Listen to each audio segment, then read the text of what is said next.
রাজ্যে পঞ্চায়েত ভোটের আগেই উচ্চ মাধ্যমিকের স্তরের পড়ুয়াদের ট্যাবের জন্য ব্যাংক অ্যাকাউন্টে আজ অর্থাৎ সোমবার 10,000 টাকা করে দিলেন মুখ্যমন্ত্রী মমতা বন্দ্যোপাধ্যায়। মূলত গত বছর ধরেই উচ্চ মাধ্যমিক স্তরের পড়ুয়াদের ট্যাব কেনার জন্য রাজ্যের তরফে আর্থিক অনুদান দেওয়া হয়।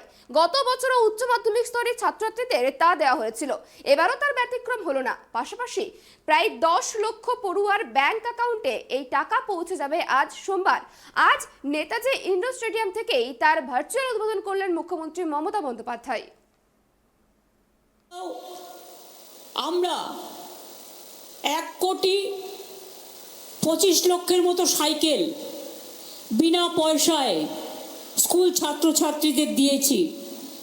এবারেরটাও রেডি হচ্ছে, রেডি হলে আবার পাঠিয়ে দেবো। আমি আপনাদের বলি, আমাদের এখানে পড়াশুনোর সুযোগ খুব বেশি, এখন বাইরের থেকেও বেশি সুযোগ আমাদের এখানে।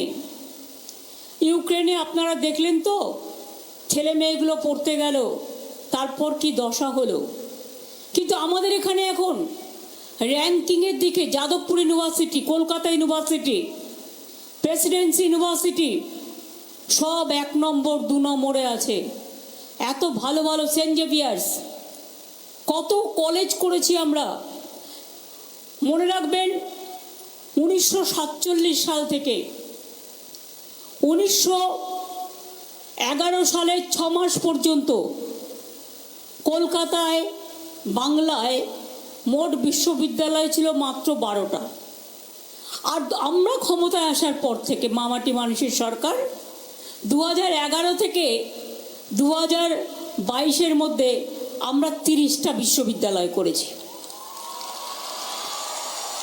আমরা IAS IPS ট্রেনিংয়ের জন্য ব্যবস্থা করেছি।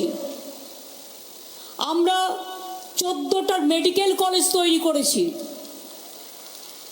আজকেও 600টা মেডিকেল কলেজের সিট বাংলায় আবার বাড়লো, কারণ জলপাইগুড়ি থেকে শুরু করে, ঝাড়গ্রাম থেকে শুরু করে, বিভিন্ন জায়গায় ডায়মন্ড হারবার থেকে শুরু করে আরও 6টা মেডিকেল কলেজ হচ্ছে এবং তাদের ক্লাস শুরু হয়ে গেল এবং 600 মেডিকেলের সিট বেড়ে গেল। এটা আপনাদের আগামী দিনে কাজে লাগবে। ডাক্তার হতে এছাড়াও আমরা 51টা নতুন কলেজ, 272টি ITI, 176টি পলিটেকনিক, 7,000-এর বেশি নতুন স্কুল, প্রায় 2,900 মাধ্যমিক স্কুল উচ্চ মাধ্যমিকে উন্নত হয়েছে, 2 লক্ষের বেশি শ্রেণীকক্ষ তৈরি হয়েছে, 381টি সাঁওতালি মিডিয়াম স্কুল করা হয়েছে।